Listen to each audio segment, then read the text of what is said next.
In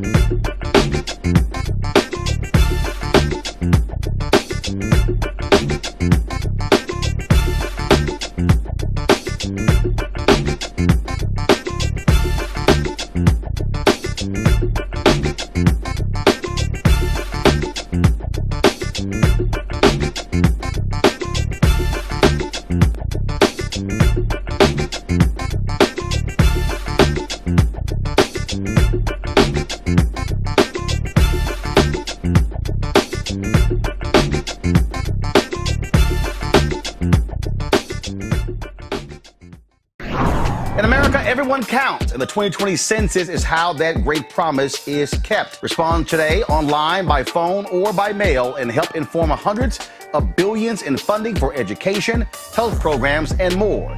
Shape your future. Start at 2020census.gov. Well, folks, Donald Trump was in Atlanta today unveiling his plan for Black America. It is called the Platinum Plan.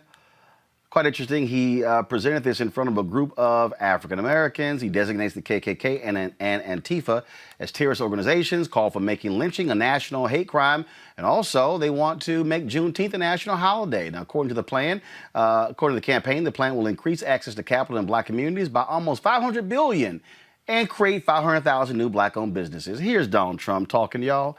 And then, of course, when he's done, I will deconstruct this entire plan. And I'm here today to announce a brand new plan to deliver more opportunity, more security, more fairness, and more prosperity to Black communities. We call it the Platinum Plan. Platinum Plan.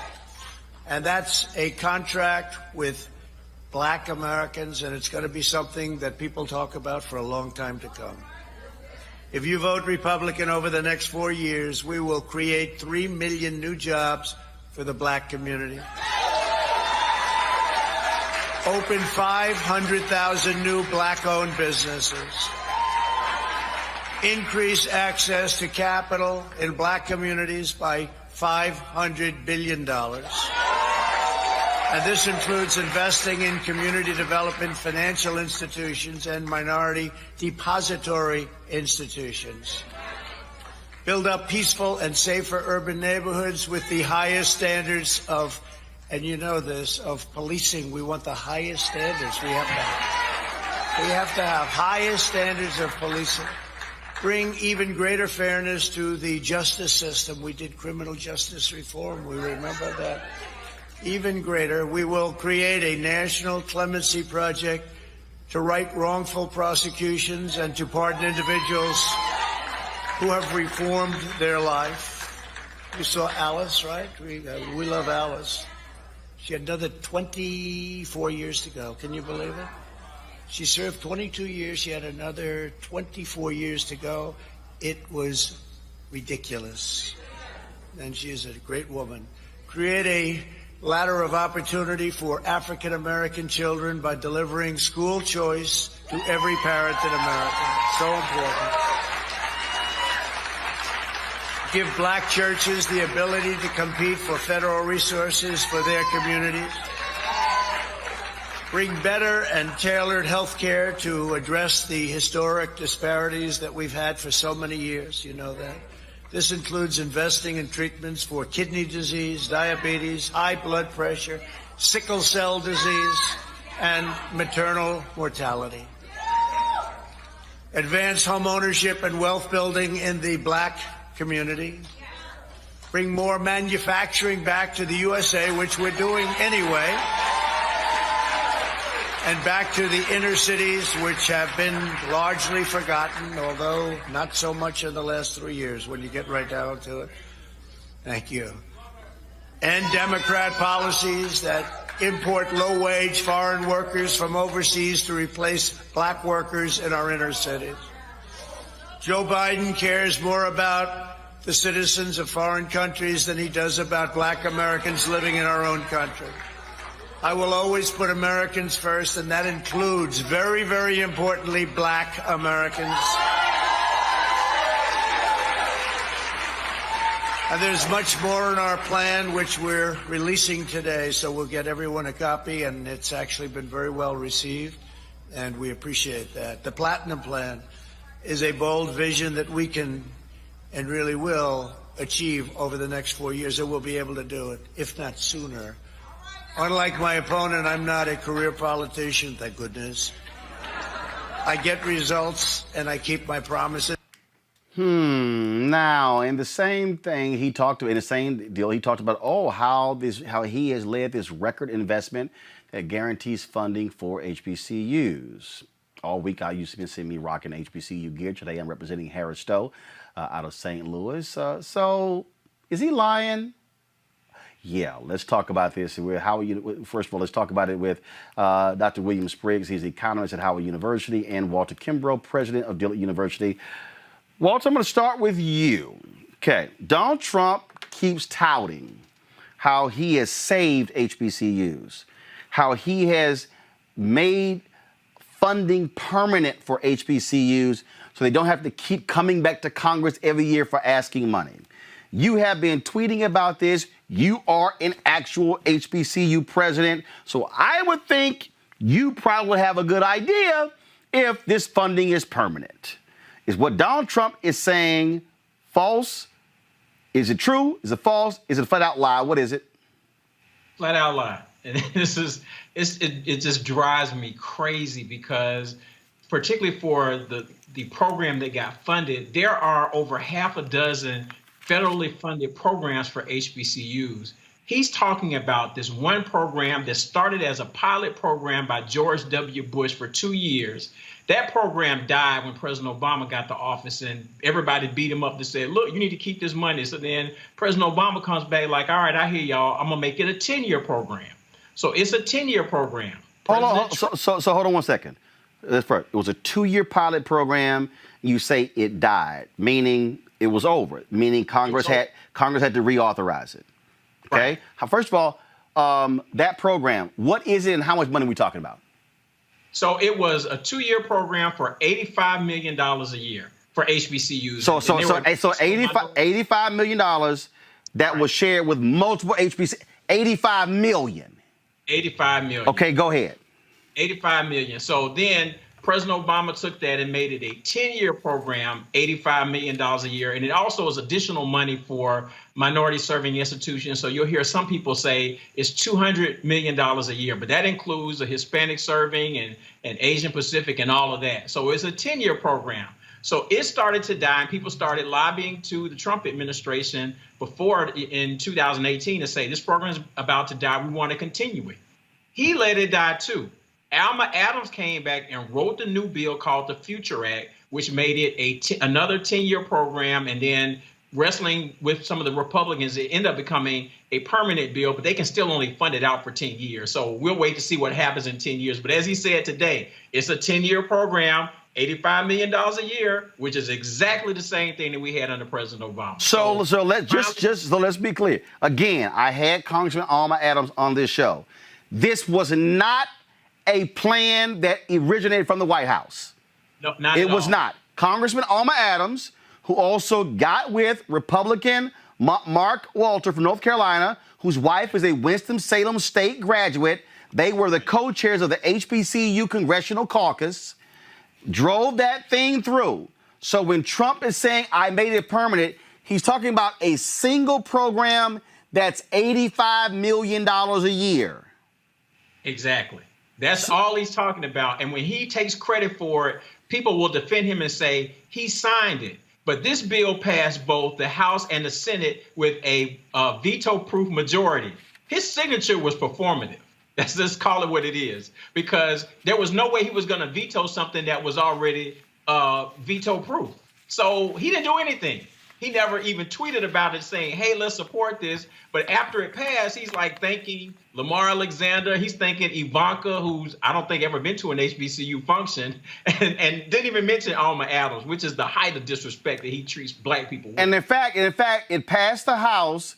It was held up in the Senate by Lamar Alexander, and Congressman Alma Adams was putting pressure. Why? Because she came on this show talking about that very issue. Now, when he says record funding, I've increased HBCU fundings than what Obama did. True or false?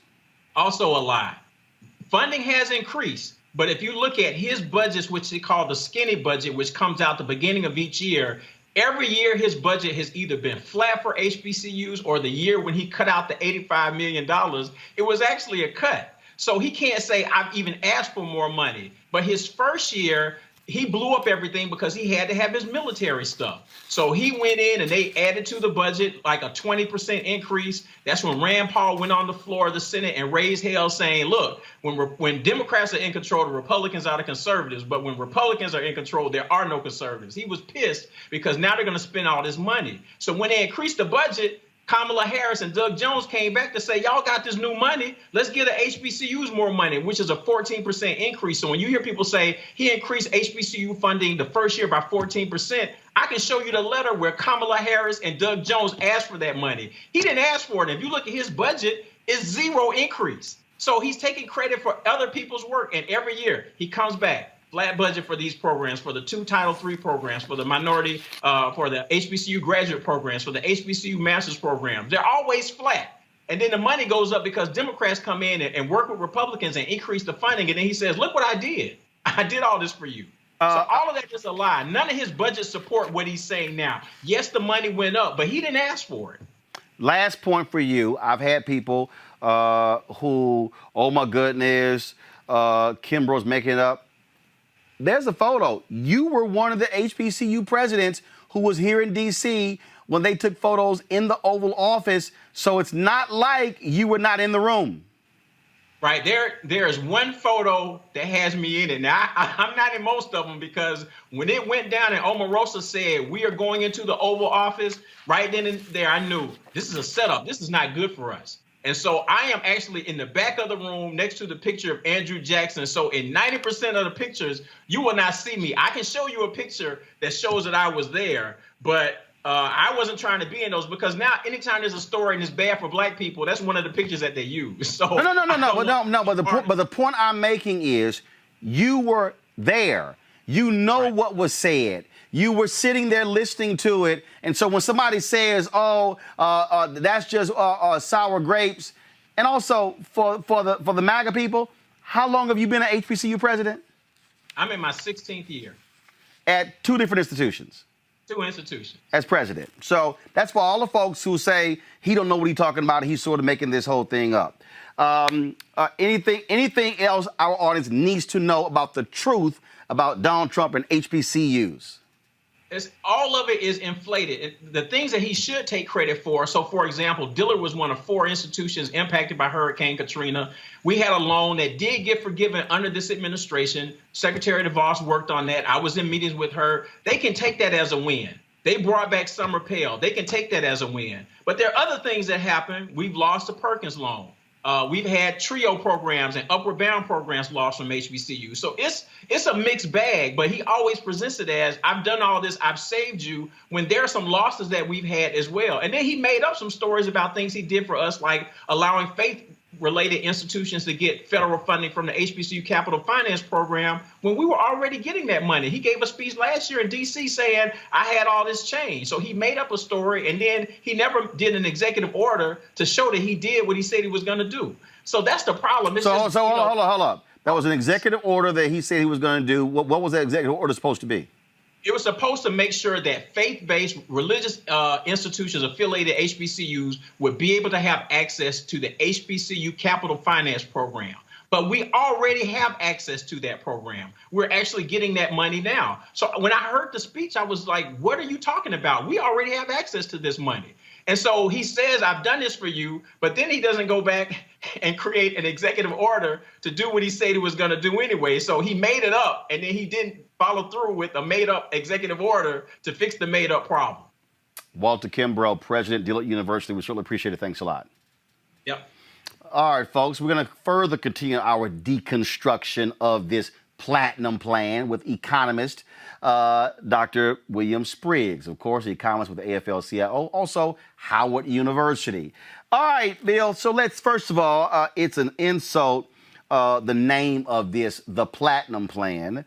I guess he thinks that's going to appeal to black folks who like diamonds, gold, and platinum. So let's just sort of deal with that. But I want to take this thing through, and I want to go one by one because, and I'm calling this a deconstruction for a reason.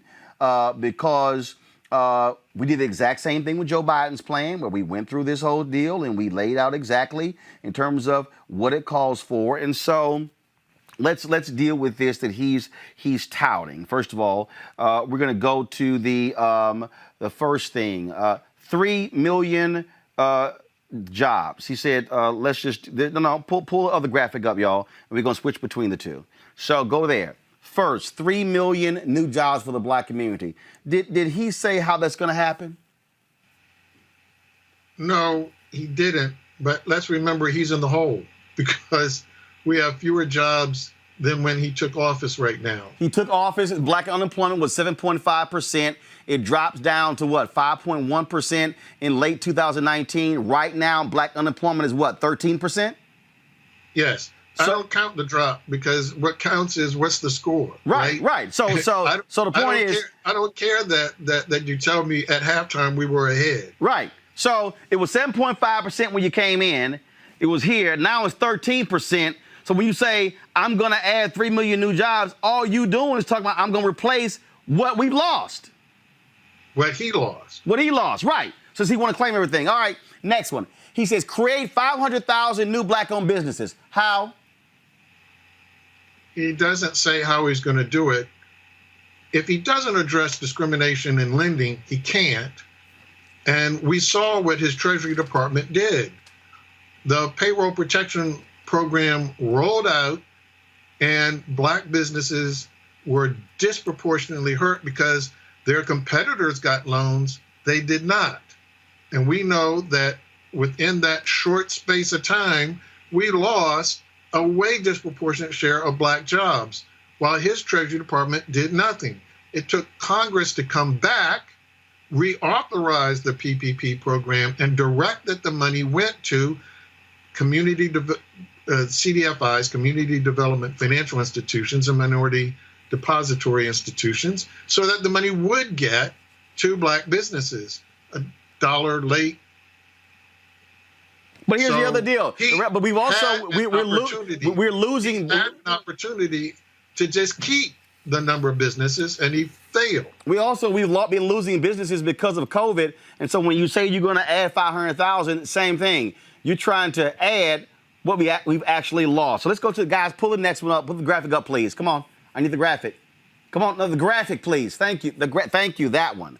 Increase access to capital in black communities by almost $500 billion. Okay, but here's the piece. Y'all, read the details. Come down to my graphic, please. Where the $500 billion comes from is seeking infrastructure funding that will lead to widespread growth in the annual $500 billion federal contracting opportunities. He's talking about the same money. So that's right. That's not 500 new billion. He's like, oh, I'm just touting what is over here in the infrastructure plan. But that's infrastructure. That's not to black businesses. Precisely. Keep going.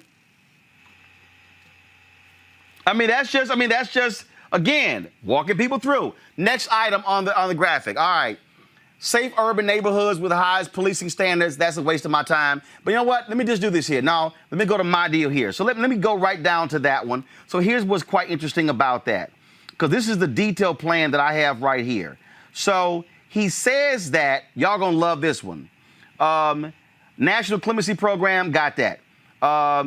This is right here. Restore safety to America's great cities by working with police departments. I'm gonna bring in Rob and Amisha right here as well.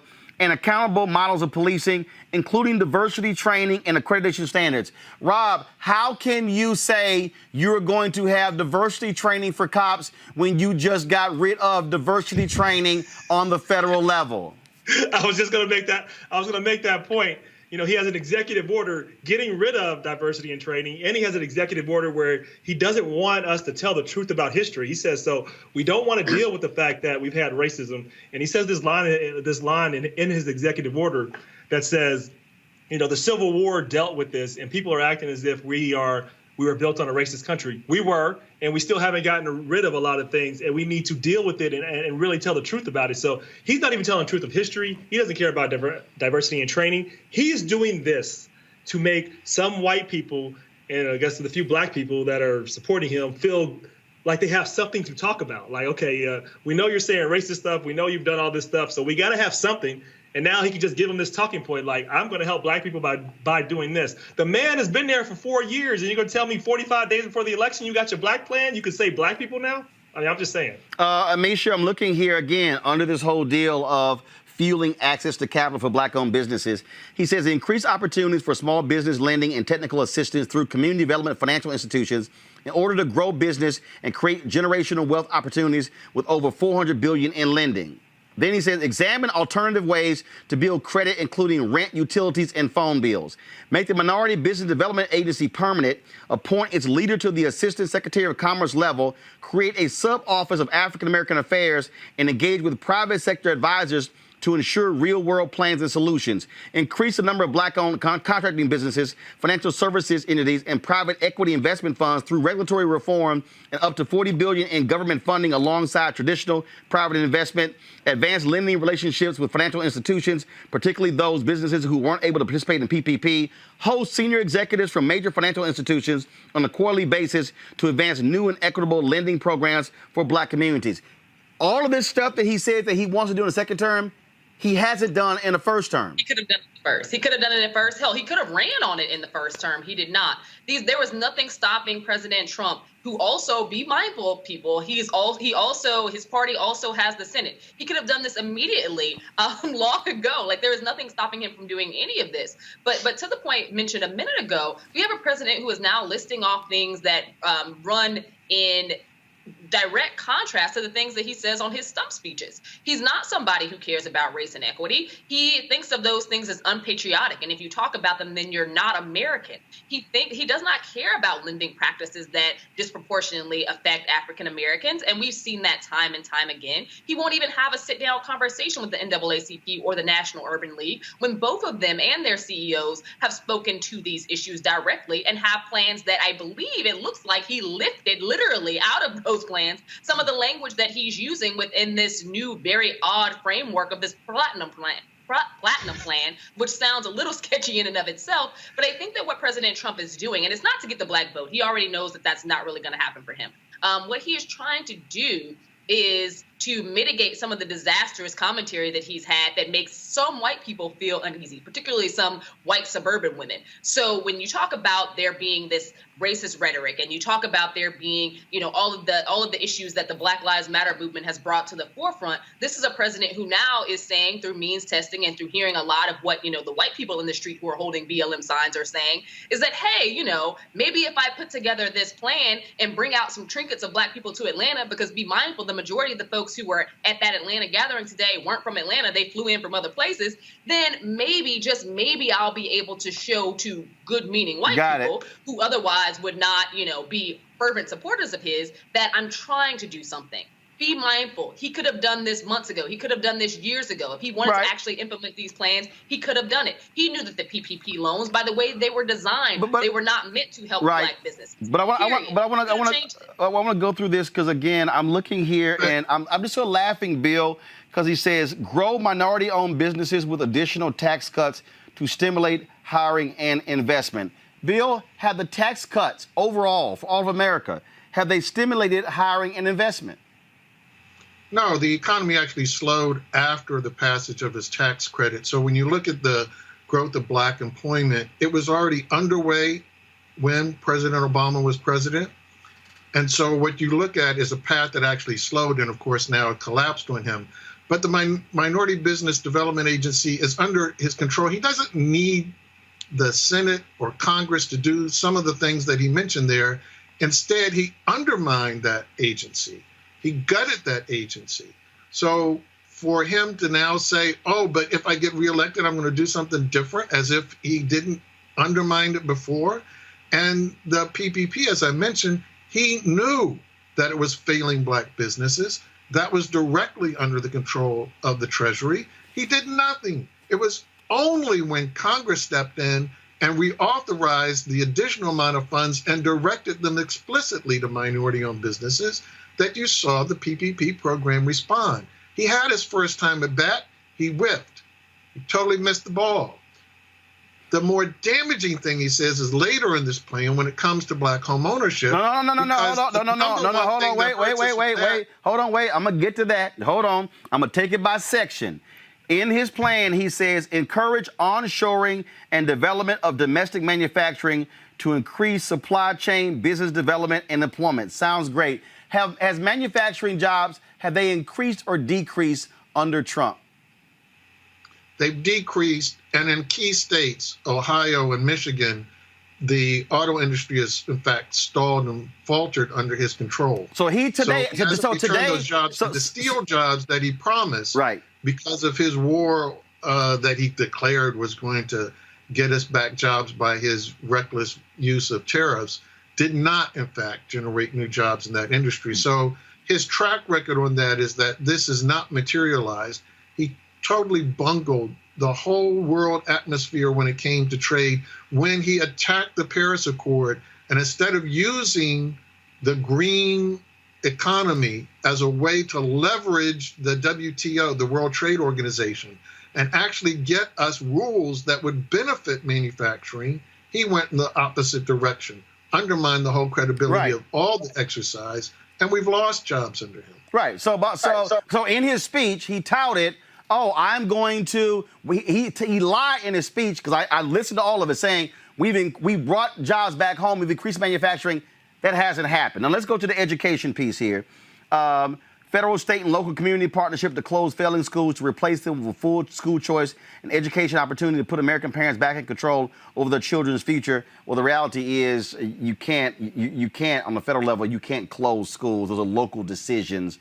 It's not going to happen. I'm a supporter of school choice, but what he's laying out, okay, remember, during the campaign, he announced his school choice plan at a failing charter school in Cleveland, Rob, that had a score of an F, that was founded by the founder of K-12. And I said, it's pretty stupid to announce a plan at a failing charter school. Well, that's how dumb he was. Continue to protect the vital role of HBCUs. That's it. It's a line. Don't know what the hell that means. Increase the amount of Pell Grants and allow for vocational employment and second change homecomers. I don't know what the hell that is. Has he increased Pell Grants, Bill?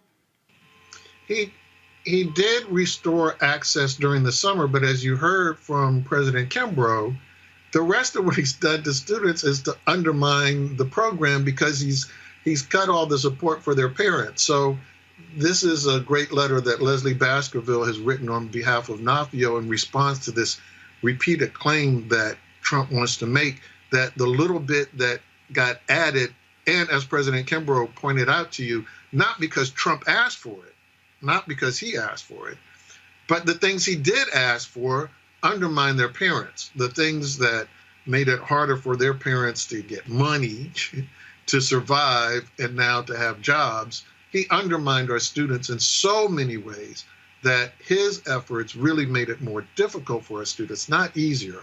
And so simply adding the summer takes away the Perkins loans that you heard President Kimbrough mention. Those Perkins loans are the ones of the job training that you just mentioned in that sentence. He attacked the Perkins loan and took them away. So to say I'm going to do something by bringing them back, okay, but you destroyed it. So I'm going to give you credit 4 years from now for putting back what you took away. That wouldn't make sense. I love this one here under healthcare, Rob. He lays out all this sort of stuff: reduce costs, opportunity to be in charge of your own healthcare and choose your own doctor, eliminate long-standing healthcare disparities. Really, that's a single line. No other detail there. Investments into the cause and cures of kidney disease, high blood pressure, diabetes, sickle cell disease, maternal mortality, and other diseases that disproportionately affect African-American populations. But he wants to get rid of the Affordable Care Act, Rob. Yeah, exactly. I mean, you already beat me to the point there. And this is just like, do you remember, Roland and Amisha, do you guys remember Trump Steak? Do you remember Trump Airlines? Yep. Okay, well, most people won't, and that's because none of it worked. It all crashed, and it was all bullshit. This is what this is. So I'll just sum up what this plan is. It's Trump's way of just making it seem like he's doing something to not be racist, that he actually cares about black people, to make some white people in swing states feel as if they can be justified in voting for him. And maybe he's not a racist. No, he definitely is a racist. He's a con man. He's the same person he's been. So don't fall for it. There's nothing here. It's a nothing burger. Now we're getting to Hard the stop. end of it. Prosperous black communities.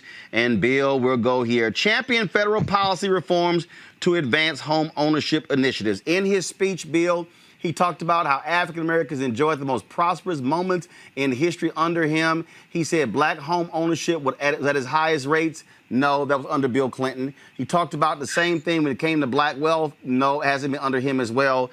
What the hell have they done with home ownership in the last 3.5 years? I've seen nothing. No, but worse than that, the number one reason we don't own homes is because of discrimination in the housing market. And he undermined the Fair Housing Act. He took as many steps as possible within the time he's been in office to fulfill that other thing he's been saying to that other crowd. Remember how he told everybody, if you get Joe Biden, you're going to have Cory Booker as a neighbor. That was his signal that I am going to continue the policies I have been pursuing to resegregate, intensify the segregation of American housing. And that is what I'm going to deliver to you suburban voters. So his real actions stand in the direct way. It's the wall that keeps us from being able to own homes. He's making that wall taller. He's not tearing down the wall. Amisha, he says here, go to my iPad, make Juneteenth a national holiday. Do you recall when that could have been done in July? And it was Senator Ron Johnson of Wisconsin who refused to allow unanimous consent to make it a federal holiday. I don't recall Donald Trump saying, stand down, Senator Johnson. I don't recall a single tweet by saying, make this happen. Again, this is bullshit. No, you're absolutely correct. Not only did he not say stand down, this is a president who acted as though he didn't know, and maybe he didn't know what Juneteenth was until after his plans to hold a racist rally were actually shot down. I think that a lot of this is basically word vomit, to say the least. It's President Trump literally Googling what black people want and then stealing from black organizations. Like I said, the National Urban League, the Congressional Black, the CBCI has actually pushed a lot of this stuff, the Congressional Black Caucus Institute. We've also seen it from organizations like the NAACP. But if you do a quick Google search of the top things that matter to black people, basically all he did was threw in these benchmarks that don't have any full or inclusive plan of actually how to get them done. He's not being informed by actual African Americans who are leaders in education, who are leaders in healthcare, who are people who are leaders in housing, people who are actually fighting the good fight out here and have some very specific means of trying to make things better for African Americans across this country. None of this is informed rhetoric. These are empty promises, again, that he's not using or even directing towards black people. He's directing this towards white people in swing states because he assumes that because there are so many white people who locked arms with black people during the Black Lives Matter protests and the George Floyd protests, that now he has to say something because in those states, things are very tight for him. That's what he's doing. This is a last-ditch effort. There isn't a single thing on this list that he couldn't have done years ago if he wanted to do it. Rob, prosecute the KKK and Antifa as terrorist organizations and make lynching a national hate crime. First, the FBI director, Christopher Wray, just testified the other day that Antifa is not an organization, it's an ideology. Two, make lynching a national hate crime. I'm sorry, do you recall Donald Trump telling Senator Rand Paul to stand down, who was blocking, again, lynching from a national hate crime, a bill that Senator Tim Scott co-sponsored with Booker and Harris? I don't recall Donald Trump saying jack. So when it could have been made a national hate crime, where was Trump? He was doing what Trump does, saying some other bullshit that doesn't matter. I mean, this is what the man does. I mean, he figures out what to do with the moment and what can I say at this moment to make some people believe me and hope that it works. I think Misha said it best. This word vomit. He's just throw some shit up against the wall, see if it sticks. I mean, this is what he's doing, right? And he's just taking some ideas and then letting people go with these talking points to say, see, I'm not racist. You can talk about these things. Never mind all the things that I've said. Never mind the fact that I encourage somebody to go out and kill some people again in Wisconsin. We're not going to forget that. That's one example out of many. Never mind that he called African countries shithole countries. Never mind. We can go through. I can be here all day. I mean, but it would take all the time in your show. I mean, the man is as divisive as they come. He's toxic. He's racist. He's a horrible leader, and there's nothing he can do to change that. Only we can change that. And hopefully we will. Bill, this is interesting. Fuel black, go to my iPad. Fuel black farmers and access to healthy foods to address food disparities. And then favorable trade. First of all, they didn't even proofread this. Favorable trade deals to bring back manufacturing jobs and health black contractors, farmers, inventors, and consumers. I don't even know what that is, Bill. Let's guess maybe they meant help. Right. I mean help, not health. But fuel black farmers and access to help. Black farmers don't need access to healthy foods. I'm going to assume that what he means is he's going to help black farmers get access to urban markets so that they can have more channels for supplying food. I'm sure John Boyd would laugh at that one, but go ahead. But again, he's had these opportunities. He's been in charge. He's had an opportunity to do all of these things. In fact, if you look at what he's saying there, not only did he rip it off from the Congressional Black Caucus in many points, but these are things that the House passed that the Senate failed on. And in essence, what he's saying is Nancy Pelosi is a good Speaker of the House. That's what he's saying. And so the next time you hear him say anything bad about Nancy Pelosi and how she's a communist and going to turn the American system into socialism, you just say, well, Mr. President, on when it came to black people, you thought Nancy was the greatest thing since sliced bread. So I find this one very interesting, Amisha. We only got two left. Defend religious liberty and African-American churches that lift the conscience of our nation. Really? The man don't even go to church. He doesn't go to church. I would like for them to describe, what this actually means, because at the end of the day, I think that this goes back to him trying to speak to a specific audience, and that specific audience ain't black people. So when he's talking about religious liberties, when he's talking about bringing these things to the forefront, he's not talking about black churches, because we know that when people were shot in the black church just a few years ago, he really showed very little concern whatsoever and found good people on both sides of a situation. So no, I don't think that this president gives two sense about the black church at all, nor does he care about faith and religion. But I think that he is speaking to an audience, again, that is not black people. He's speaking to an audience and trying to lean in on those swing states, but he's speaking to white women specifically right now. The same white women who he's done this entire campaign cycle of trying to make afraid of black people in general. So when we're having these conversations, I think that it's very interesting, his timing of releasing this plan, but also the fact that, it comes out literally within a day of us hearing about the Breonna Taylor case. He is very strategic in trying to be mindful of what he thinks that those people in the suburbs actually want to hear, but he doesn't have any real intent on making any of this happen at all. And of course, right here, the last one, collaborate with cities and counties to address mental illness and substance abuse. Really, Bill? My God, you're going to collaborate? No, I think probably what those cities and counties would say is, where in the hell is the money? Well, again, this is the defund the police movement, right? The whole movement is, why are all of these funds going to the police when the biggest encounters that disturb us the most too often involve people who have actual mental health crises and their families are desperate to try and get help? They call the police instead of being able to call mental health experts. So, he criticized people want to defund the police, but that's where the money would come from. The money would come from, don't fund the police to do this, fund the professionals who know what they're doing when they encounter someone in a crisis. That's what this is saying. So he doesn't disagree with the people that he's been sniping at and saying sounded ignorant. And of course, I want to do this here, Rob. This is from the National Alliance on Mental Illness from August of 2019.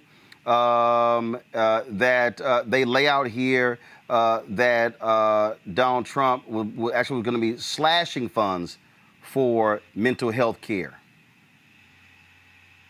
Yeah, I mean, you're talking about what, facts and things that actually he's doing, not words that he's saying. These things rarely align when it comes to Donald Trump. So yes, he doesn't care about mental health funding. He doesn't care about Black businesses. He cares about getting reelected, keeping power, and making those who have supported him have something to talk about. They have nothing to talk about other than a horrible record of leadership and I'm sure the most divisive president we've ever seen.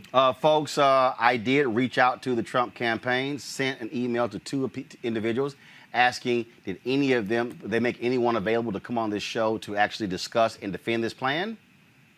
No response. Bill Spriggs, I appreciate it, man. Thanks a lot. All right, folks, back to our Road Mark Unfiltered video in just one round. As our community comes together to support the fight against racial injustice, I want to take a second to talk about one thing we can do to ensure our voices are heard. Not tomorrow, but now.